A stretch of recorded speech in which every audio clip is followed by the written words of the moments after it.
Okay, State Farm, Mike Ash, Panda Exteriors. We've already done a repairability assessment overview of the level of impact it would take to repair these massive amount of sections all over the Witkowski residence here. So we're going to demonstrate the level of repairability on this well over 25-year-old 3-tab builder grade material, which actually there was 4 shingles left over from that installation in this shed that show for Certainteed XT25, and we all know that is a discontinued product. Even had class action lawsuits. Part of it is why they rolled it out, saying that the durability and warranty was either 20 or 25 years and did not last that long. So we're actually repairing with the exact same shingle that was left over in the shed, and we're going to show for, hey, is there, you know, subsequent or consequential damage to any of the surrounding areas for repairing this specific shingle F4 within our control group. There's 1, 2, 3, 4, all the ones below me as well. We're in a safe location. We're going to document with the roof snake, my hammer, and 1 1/4 inch nails. So I am going to be repairing this specific shingle by breaking the seal and the bonds of the 2 rows above, so that I can find the seam, pull the nails out, and then replace new with a new shingle from the same make and manufacturer, which, you know, we can't find anymore. But there is a big difference between, you know, color matching, which is not really any part of that argument either, and the actual compatibility of these products, because on the back side there is specific guidelines for the manufacturer that state do not mix, only compatible with bunch of numbers. We'll figure out what they are. Manufactured to comply only with ASTM D3462, right? So that would be, regardless of shade or color, the only compatible, not comparable, compatible product out on the market that we could find available to repair in the sense of this roof with like, kind, and quality.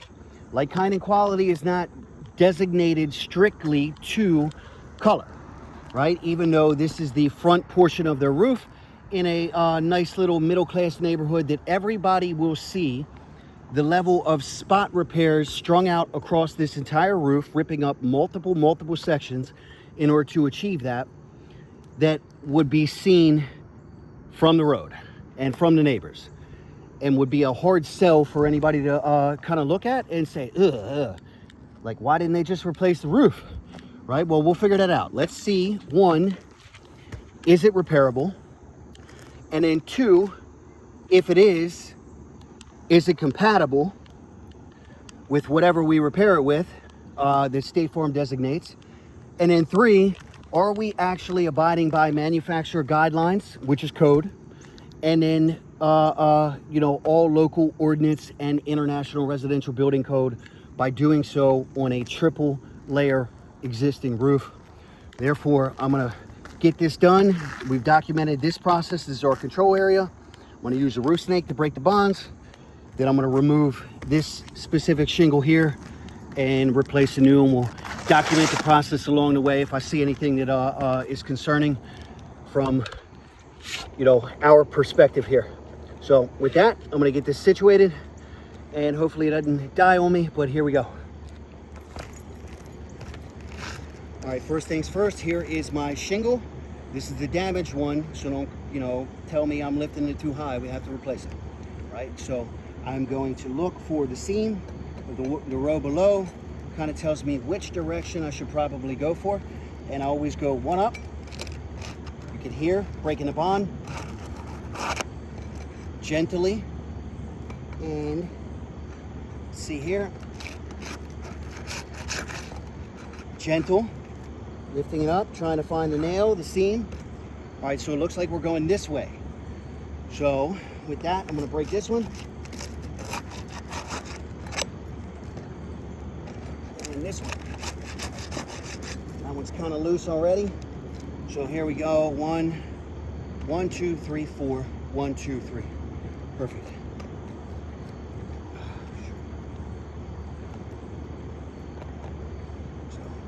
Here's our damaged shingle. And we're going to go 1, 2, 3, 4, 5, 6, 7 to repair by breaking those seams.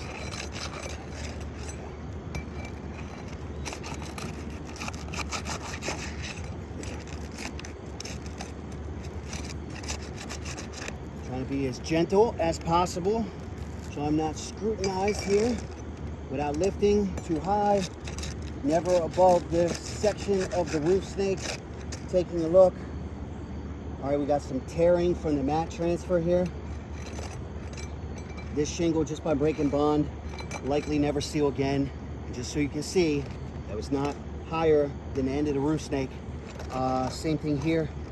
We've got some concerning levels of mat transfer. I'm gonna try and feel on the backside. Yep.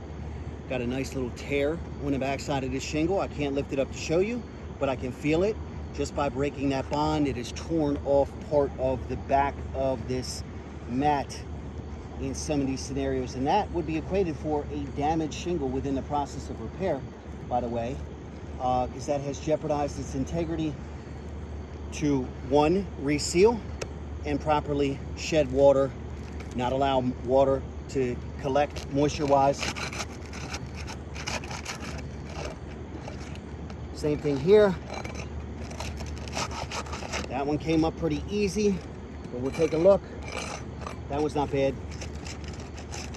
In the form of that one is tearing. I can feel it, you can see it. And all we have, this one just teared right here. I'll document this just by breaking the seal very gently, not lifting this up too high, but I gotta see, right? Gotta see the bottom. Feel the bottom, see where the nail is. It's definitely torn. And we got one more. Yep, it's already done. So we're good to go there. Let's start finding these nails, pulling them out, and documenting real quickly what we got going on. So here's our repair. Look, just by breaking bond, look at the one above it. Already starting to crease and crack. Look at this one. Look at this stress point, creasing and cracking. This one started to tear right here in this section. This one over here already starting to crease and crack. That's just by breaking the bond, all right? So let's continue this and get her going.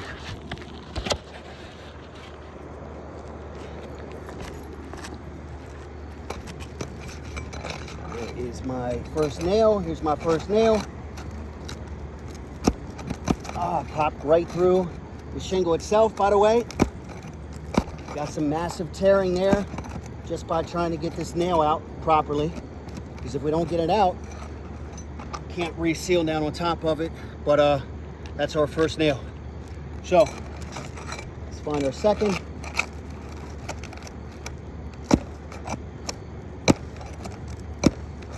It's tearing right through. I'll document this in a second.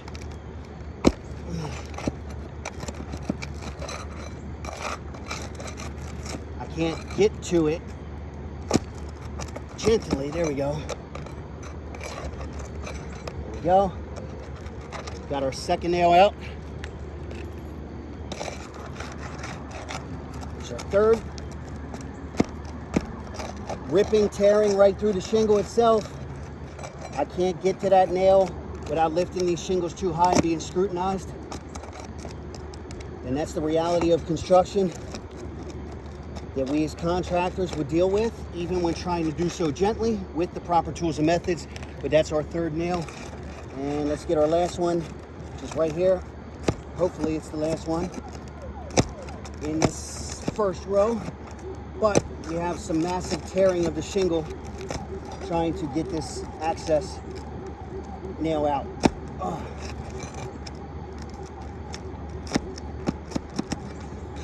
Okay, that is the last nail of the first row. Let's see if we can find the rest. Here we go. Tearing right through the shingle. I got a literal hole in this shingle that I'm going to document.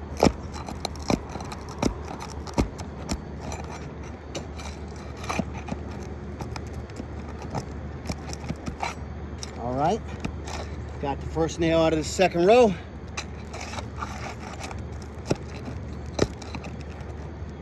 Ripped right through the shingle. Just trying to get the nail very tight in there, by the way.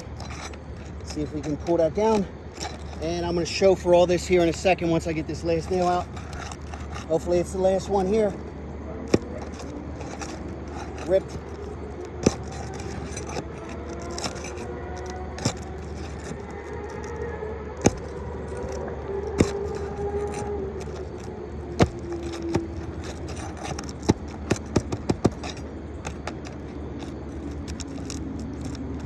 Okay, so I'm gonna show for all of this. Hopefully this is the shingle. Got one more.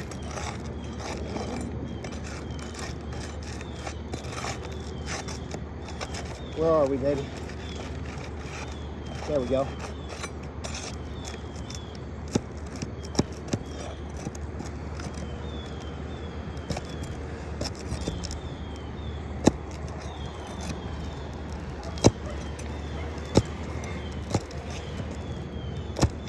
There we go. Come on, baby. And that is the reality of this level of construction, to try to get the nails out of there successfully. That's our last one. So I want to document this process real quick, showing from the roof snake what this level of repair has already started to do. Look at this shingle directly above it. Here's our repair. Look at this shingle directly above it. Look at this one, right? This isn't even including the mat and the transfer behind the back. But as we can all demonstrate, this is clearly a damaged shingle of the row above. So let me lift it and show you what it is that we're looking at in these multiple areas of removing the nails and sections where clear holes have came through these shingles and completely destroyed their integrity, the bond, and ripping through the nail. So I have to document all that in my process, right? Look at this level of tearing and ripping in these shingles to get the nails out. Look at this, okay? This is the reality of the level of demolition and construction that it would take in the process of repair, gently. Now, we're going gentle in accordance with State Farm standards. No other contractor that would be hired to perform a repair outside of State Farm's requirements would show up on the scene and be, 30% as gentle as I was in doing so to document this process for you, right? So I want to show you, this is clearly a damaged shingle. This is a row above. Look, we have 3 layers right up underneath. And I want to show that just taking a nail, right? That's 1 1/4 to try and get through all of this to secure a new shingle is literally considered by all standards an improper repair, violating every manufacturer guideline and standard from every shingle manufacturer across the country. But yet State Farm is wishing that we do so on this roof and saying that it is fully repairable. Who cares, right? That's not cool. So look, here's what we're looking at already. We've got a clearly damaged shingle in the second row above. I'm going to document that right here. That's tearing and it's creasing. Same thing here. This is your second row. Look, tearing. This tore right through the shingle itself right here. Then that's not including the level of mat that I can feel has ripped sections of the back of the shingle off just by breaking the bond. I'll show for that maybe later when you don't judge me. And then this is the one directly above, as we can all tell. That is clearly a damaged shingle for the first row above. We haven't even put new nails in. All right, so all of this is being documented in real time. We had pictures and started the video of this section control group right above the repaired shingle Nothing that I did by any standards would be considered egregious, and by all forms be leveled with, you know, care and, you know, dignity here to do this right. So already 1 and 2 rows above are damaged, but keep in mind these all have seams. One might go left, the other one might go right. And what we're doing is we're creating a level of impact where we have to repair, and keep on going all across these sections of the roof that will literally just domino and catapult across, you know, everything. Now we're getting into flashing over the chimney to repair that successfully. We're getting into areas where we literally have to rip off the ridge of the roof in order to repair this specific shingle that's labeled and documented for repair. Same thing all across the back, strung out. I mean, this is the reality here, and this is why it takes sometimes, you know, I hate to say it, but people that review these specific cases and say, hey, common sense by all construction standards says that this is the right way to do it. Therefore, let's take care of the people who have been paying us for 40 freaking years to ensure that 1, it's done properly, and 2, they don't have to call us back next spring, next fall, next summer, next year, whatever it is, to freaking do this all over again, illegally and improperly, with another repair order that'll be directly under their deductible once again. Let's not do that. So, put the new shingle in. As you can tell, the shade is not necessarily comparable or pretty. Having that all over the roof, we can't even find this shingle anymore, but having that all over the roof, strung out on the front for this level of demolition, I mean, you tell me how you would feel if it was your house. But let's document the rest. I'm gonna get these nails in, close this up, and then we will submit all this pertinent data into the case, into the file, and make sure that we are serving people properly and finding the best solution, indemnifying them from their loss. It's not their fault that Mother Nature has impacted this roof at a rate that by all justified standards, and I honestly believe any other carrier, including Allstate, who's my least second favorite, but they're favorable to work with when it's justified. They communicate properly, and they make sure that if there is a problem, it gets resolved promptly. Where, I hate to say it, but over here with State Farm, I don't find that same level of grace all the time. And so it takes things like this in order to stand up for people, just to have a justified determination be reviewed that could have been reviewed 2 months ago if somebody just looked at it and said, hey, that makes a hell of a lot of sense to serve people the right way, because this level of repair is going to demolish the entire roof, and it's actually going to be cheaper for us labor-wise to install the whole slope, tear off and install the whole slope. If you guys want to justify, you know, tripling the number, which still isn't feasible, by the way, and, you know, keep making us or any other contractor crawl all over the roof in order to do this all over the place, the labor charges for that are going to be more than replacing the whole damn thing. And if you guys want to do it that way, I'm more than welcome to do it that way, right? But, and show this every single time. Hey, you tripled the number. All right, well, here's what tripling the number in that form of that repair has now impacted. Let's do this all over again. We can keep doing it if you want until we find somebody who's got the experience and common sense to say, hey, no, it makes more sense to replace this roof in full. So let me get this second nail in. Make sure we're securing the whole shingle here. And make sure that was down. And get this third one in.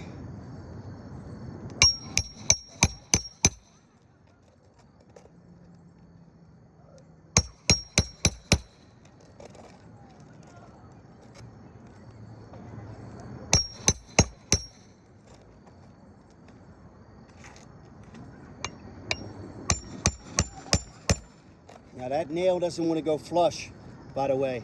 I'm going to have to get the rest of this done and then kind of pull that up and take a look at it. I'll do it on camera for you guys to document it. But that nail is not wanting to go in all the way flush. Something is in its way, and I cannot properly, as a contractor, leave it like that by any justified standards. So we're going to get through with this and then find out why that nail isn't going in, and make sure that before we leave, everything is flush and tight so that we are not in a position here for the insured to get any kind of leak or water coming in from our nails. And so I've already documented clearly that there's 3 layers here. There we go. One more over here. And so doing this right here is not giving the best level of support for new nails and new shingles. There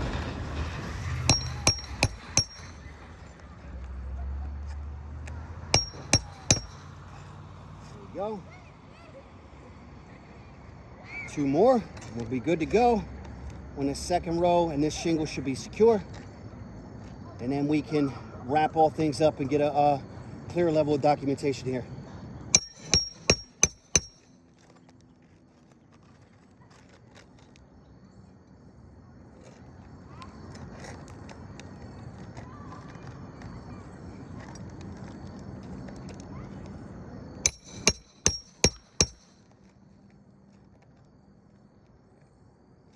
Can't get my fingers in there because it keeps wanting to go in this opposite direction. There we go.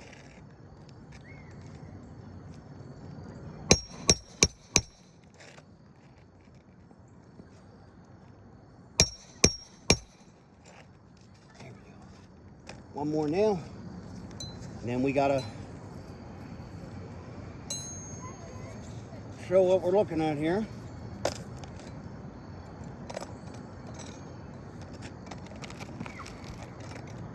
All right, where are you, baby? I'm trying to keep it away from the seam, because the way these shingles are staggered is not necessarily the best way to do this on this triple layer roof, because I don't want water coming in through any of these seams by doing this repair. And like I said, this is just for documentation. Any contractor who would do this and walk away from it on this roof as a totality to perform this level of repair should lose their license, right? Because it's illegal for us to do this. By all compliance standards, we'll lose licensure. You know, the great standings that we have with the manufacturers of the shingles, the distribution that we have, right? The elite statuses that we carry with many of the manufacturers. If they were to see that we have done this with their product, they would drop us in a heartbeat, because this is not the way that you do things in proper repair and construction. So look, here's the shingle we repaired. Here is the row directly above. Look at this level of cracking and creasing. We get my chalk to show for all this, and you know, clearly mark and demonstrate here that this, by all standards, has become a damaged shingle in the process of this repair, right? This isn't including the back that unfortunately I cannot show you without you wanting to crucify me and say that I've done things improperly. But look at this one next to it. This is the second row, or the first row above the repair. Now we have the second row, this level of impact that's created on this shingle, tore and crease.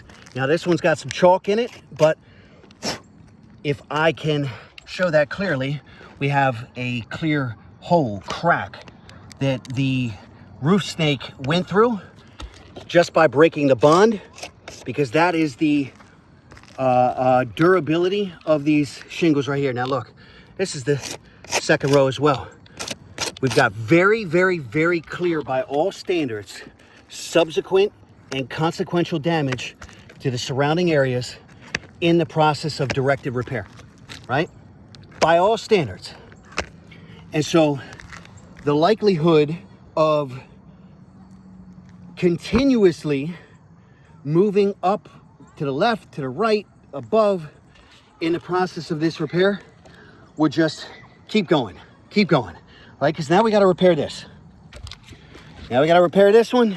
Now we got to repair this one. And so how much further does that continue to go? Same thing over here, outlined fully what it is that we're looking at. You know, these whole quadrants are based off of impact, and that impact is going to continuously domino and cascade across this roof just from a level of feasible repairability, where then, you know, anything else up to code, up to standards, up to manufacturer guidelines, like that's secondary when we're saying, hey, the direction is repair. We cannot repair under the guidelines that have been issued of this specific amount of covered loss, right? So Allstate would triple it, Hartford would triple the number, and then even tripling in the number of that repair. Look how much impact we're going to do for demolition to do this properly. We're literally ripping up more than 60 to 70% of this roof in order to do these repairs that are outlined and covered, right? And so I don't want to do that. I don't want to do that. That sucks. That's a shitty job.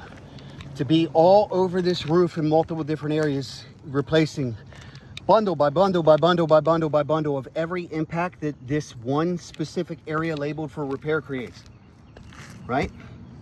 What more can we demonstrate? What more can we do to find the best proper solution here for the insured? This is Michael Ash. I have demonstrated that by all standards, not only is this roof not available, currently available, but it is also not repairable. And this is a fail by every standard and every contracting guideline, where every carrier would definitely agree the same. It's over 20-year-old 3-tab. Come on, guys. I think the total count here, just and I don't know what's in the estimate. I'm not disputing anything like that. What do we have? 26 or 28 or something like that on this front slope? No, 31. 31 on the front altogether, either missing, damaged, or creased shingles from the wind. So 30, 32, okay? And then on the back with this portion as well, we have 35. How in the hell do we measure that level of impact across this roof without literally just ripping it apart in order to do it? And that's not even including the guidelines and standards for triple layer, right?